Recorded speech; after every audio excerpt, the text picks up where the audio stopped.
Hustle culture was built for men. I know it, you know it, they know it, okay? All of these guys who are telling you how to become a bajillionaire by just getting up at 5 a.m. and exercising for 2 hours and becoming the manliest man in the entire world, you know these were built for men. These were systems built for men because men benefit from this kind of system. Men benefit from systems like marriage, where they don't generally have to do most of the child care. And they often get raises for having a family when women are often punished by the same types of jobs for having a family and for having things they have to do to take care of that family.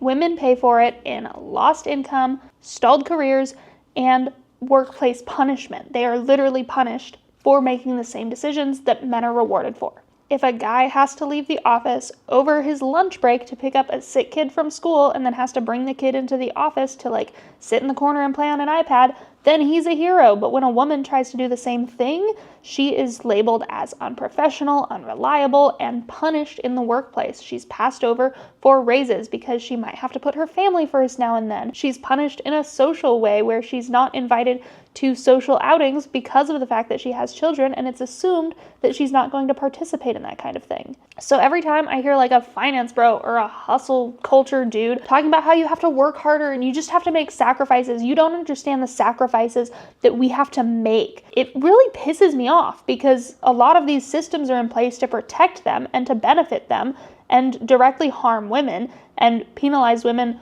for existing and for being who we are and for being different than men. Because let's be real, there are a lot of ways in which women are not necessarily biologically different from men, because I don't believe that your behavior is biological, but I do believe that a lot of your behavior is in how you were raised. And when you are raised and socialized as a woman, there are a lot of things that you are taught you have to do, and that then become ingrained in you, in your system, in how you work as a person. So today we're going to talk about why hustle culture fails women and what to do instead. So let's talk about the double standard that people don't like to admit. There are decades of studies done on the fact that when women have families, they're less likely to get hired, they're offered lower pay, and even though this kind of thing is illegal, it's still done all the time. They're also seen as less committed to their jobs, and they're passed up for promotions despite often being better at the jobs. A recent study came out that actually showed that surgeons, when you look at their statistics based off of gender, female surgeons are actually significantly better at the job. They have less infections, they have better success rates with implants, with other surgical results, and honestly, they're sued a lot less frequently for medical neglect. Despite all of this, people still trust men more, and they assume that men who do basic tasks for their kids are so good and better with kids, and that they're better leaders, and then they also get promotions and make more money after having kids because, well, I have a family to take care of, as though we haven't all been in the workplace for decades and decades now, because it's really not realistic for just one person to be out earning money. And then women are also punished in the home because men in the home often have this idea that women should be taking care of the kids, even in cases where women are the breadwinner, are making more money. Not just from a statistical standpoint, but we all have a friend who has married a total loser who can't hold down a job. Meanwhile, she's making a really good amount at work, she's getting promotions, and then she's still expected to be the main childcare person when she comes home because she's seen as, the better parent, or she's seen as being better at doing it, even when it's a basic thing like running a load of laundry. And the thing about hustle culture and the way that these bros talk about hustle culture is they say, well, we all have the same 24 hours. If this woman is working 40 to 60 hours a week and then having to come home and do all of the childcare because her husband is being freaking useless, she doesn't have the same 24 hours, because if she doesn't get the things done at home, it doesn't get done. And then her husband is going to say, well, just don't do it. I'm not worried about it. And it's like, yeah, you're not worried about it because it doesn't affect you. Anyway, I'm getting really irritated about this subject once again, but this is specifically about hustle culture. So the fact that hustle culture works for men and then breaks women and frustrates women is not a surprise, because of the fact that hustle culture assumes that someone else is taking care of the home and that you can neglect everything going on in your home. A lot of these guys are also talking about the fact that they lived in their mom's basement when they were doing that. Do you think that he was really doing all of the work in the home as well while he was spending 14 hours a day building that business? There's also the assumption that someone else is carrying the emotional labor. If you're in a relationship, presumably the woman is also carrying a lot of the emotional labor and having to be your rock and keep you motivated and be your cheerleader and all of that. But then on the other side, when a woman is working and hustling to build her business, a lot of times men start to feel threatened by this and then will actively sabotage the woman in this relationship. There's also the assumption in hustle culture that someone else is going to have to deal with emergencies if there's childcare, whether or not it's his wife or his girlfriend who's not even the mother of the kids, or his mom because he's too busy building his business. There's that assumption that someone else is going to be there for childcare emergencies. And this is, again, overwhelmingly true. Single fathers often have significantly more help than single mothers for the same types of situations. If his wife dies, he has a lot better support system. His parents are more likely to step up and take care. His female family members are a lot more likely to step up and care for them. Or he's even more likely to immediately go out and get a girlfriend to literally take care of his kids. In heterosexual households, the fact is that women are often given the onus of taking care of the house, taking care of the kids, even when they work, and even when they're the primary breadwinner or the only breadwinner. If they're the only person making money, they're still often the person who's in charge of making sure the house runs smoothly. When these guys on the internet are saying, well, you gotta work 80 hours a week so you can work less, there is so much infrastructure behind him that makes that possible because he doesn't have to think about all of this other stuff. He doesn't have all of that mental energy going to making sure that dinner happens. He doesn't have to make sure that the kids go to school because he is under the assumption that someone else is going to take care of it, and oftentimes that's true. If a woman tries the same thing, then she is burning the candle at both ends because she's not just building a business. She is taking care of the kids. She is doing all of this other stuff. She's having to remember birthdays. She's having to run errands. She is having to make sure that everything gets done and make sure that she keeps her job because, again, she is still dependent on that job to make money, and a side hustle or a side income is not taken as seriously when women do it versus when men do it. And while there are plenty of women, including myself, that have a supportive partner, that believe in them and that trust in them to be able to do the thing, to make the money, to build this business, and therefore the partner takes off a lot of the effort that she would need to do and takes a lot off her plate, the overwhelming majority of women in relationships don't have that opportunity. And this isn't even about men who are outright abusive, right? It is specifically about this cancerous mentality that so many men are growing up with and that are given in their household where maybe their mom didn't work full time and she was home with the kids and he didn't see all of the effort that took on her end. He just saw his mom sometimes gets to sit down on the couch during the day. He doesn't see the fact that his dad is sitting in an office and reading the newspaper or chatting up his coworkers for 7 out of his 8-hour workday. He sees dad is gone, mom is home. Mom doesn't do anything. So my wife should have to work hard and also take care of the house because taking care of the house is nothing. Because let's face it, they don't really see all of the work that goes behind it. Plus, when they claim that they do see it because they had to stay home for 2 weeks and that was the easiest 2 weeks of their life, you know for a fact that man's house got grimy as shit. And then by the time that the woman came back and actually started putting the effort back in, there's a lot that she then has to do to make things run smoothly again so that she doesn't have to have 3 times as much work for taking a couple of days off or for having to go on a business trip to make more money for their family or for being sick. That's why so many women, when they have a cold, they don't lay in bed because they know if they're sick for the day, they are going to have to make up all of that tomorrow and the next day and the next day because missing out on one day doesn't mean 1 extra day of work. It means several extra days of work to fix everything that went wrong when you were sick. If you are a woman who's sick of the system, who's sick of the hustle culture,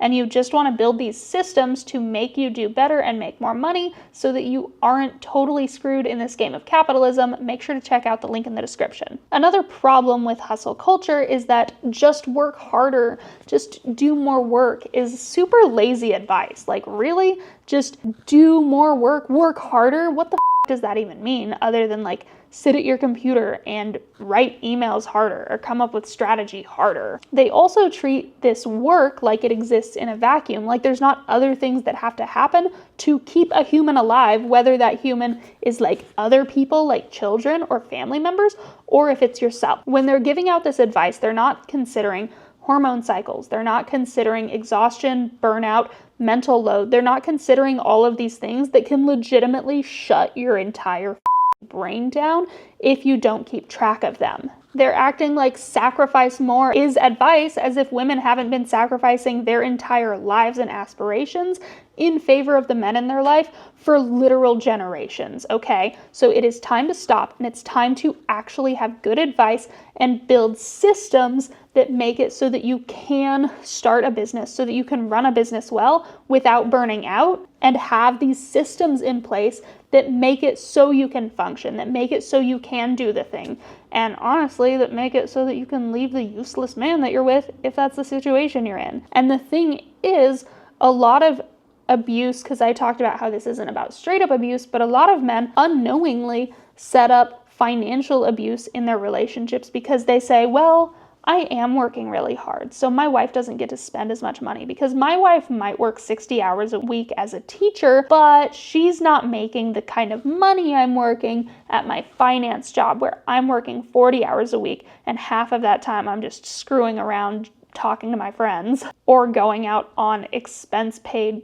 dinners and like that. But I make $200,000 a year, and she makes $40,000 a year, so she doesn't get to spend money, and all of our bills should be 50-50. And I truly, personally believe that women should be able to leave those kinds of relationships without the risk of complete financial ruin. So let's talk about how we're actually going to build systems that put you in a position where you have a choice, where you maybe don't have to worry about losing your job because your kid got sick again, where maybe you have some amount of freedom, plus things that you can do if you're already at a place in your business where you are making extra money, but you're not seeing extra time. So the first thing that we want to look at is we want to leverage our assets over hours, right? We don't want to be selling our time in exchange for money. We want to have assets of some kind that are always valuable, that are always making money. If you've been working your ass off on an Etsy business, making custom embroidered sweatshirts or something, that is something that takes you time to make, especially when you're having to do custom work. There's time and hours that go into this.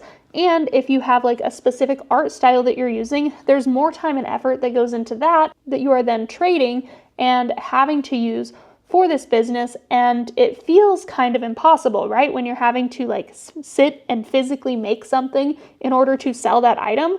Well, what you need to do is start leveraging digital assets. Digital assets are things like courses, PDFs, and you might be thinking, Kate, who the is going to buy a PDF? Who the is going to buy a course? If you do laser burning projects and you sell lasered items at a flea market, then maybe design your own SVG files and sell them to other people with lasers, or make a course on how to use a laser and how to make money with it and how to set up a flea market booth that gets people's attention. You can also do affiliate income or evergreen funnels on something like Pinterest, or literally just like running ads to an evergreen funnel that gets people to buy somebody else's product that you're using an affiliate link to sell. Your goal should not be, I just need to make 800 more pairs of earrings in order to make rent next month. Your goal should in fact be, I just need to make one product that I can sell an infinite number of times so I never have to worry about rent again. And the second thing we need to look at, and the reason we need that leverage and those digital products, is because you need income that survives interruption, especially if you have kids or you have aging parents. If life happens, you need that income to keep going. You need your income to not depend on your ability to constantly be working. If you're an author, you need your income to not depend on you constantly being able to push out new books all the time. You need to be able to hit a point where you don't have to write a book every month or every other month in order to keep making money. Because anything can happen in life. You can get diagnosed with cancer and have to do chemotherapy. This has happened to so many people, and they've lost their jobs or their spouses over it. Because, let's be real, men are 70% more likely to leave their partners who get diagnosed with a serious illness than women. If your income collapses the second you're not actively making something or producing something, you are still trapped. You're still trapped in a very dangerous cycle. If you fall off a horse and break your arm, you need to still be making money because, face it, you've got medical bills to pay because you broke your arm the same year you didn't have health insurance, and now you're getting a bunch of calls from the regional medical center in Bentonville, Arkansas. And once you have this kind of income where it's coming in no matter what you're doing, and all you have to do is like set up a system to do your marketing in some way, this is the way that women-based businesses work, that women-run businesses work, by not actually having to do everything all the time. If your income doesn't depend on constant performance, you actually perform better in the long run. You also need income that is safe for your nervous system.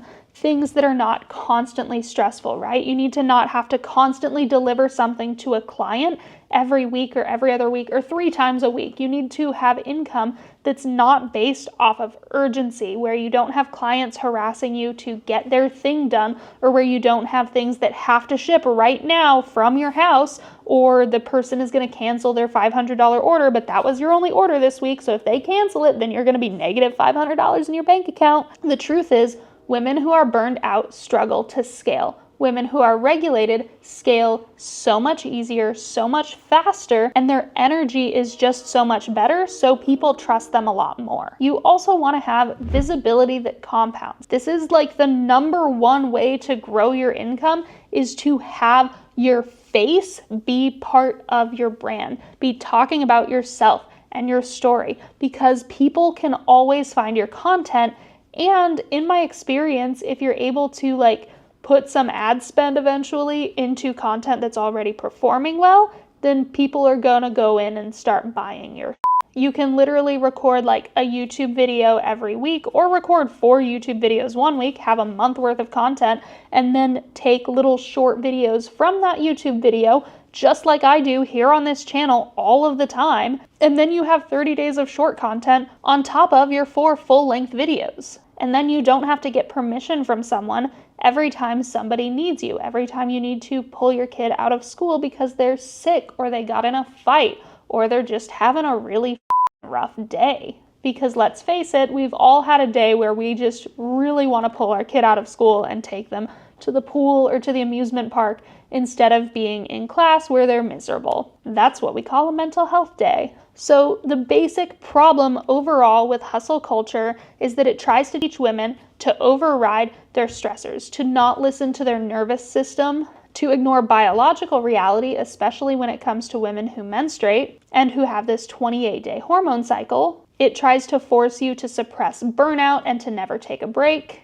And it asks you to perform masculinity just to survive capitalism, which might honestly be the worst part, because they're giving you this idea that you have to push, and that you have to sell, and that you have to be the man, and that you have to make people listen to you, right? But it sucks. And the fact is, it's nearly impossible to keep up with this type of culture. You are not broken when you can't do these things that these men tell you you need to do, despite the secret support system that they actually have behind them that you probably don't have. You cannot balance your life in an unbalanced system. which is why you need these systems in place to make it easier so that you don't have to hustle, so that you just have something in place and you can kind of lazy market your way through it. Instead of trying to opt into a game that's not fair, you need to rig the system in a way that works for you, that works better for you, that helps you get your done. If this really hit a nerve and you're tired of being told to just work harder and you finally want to work smarter and build these systems, check out the link in my description.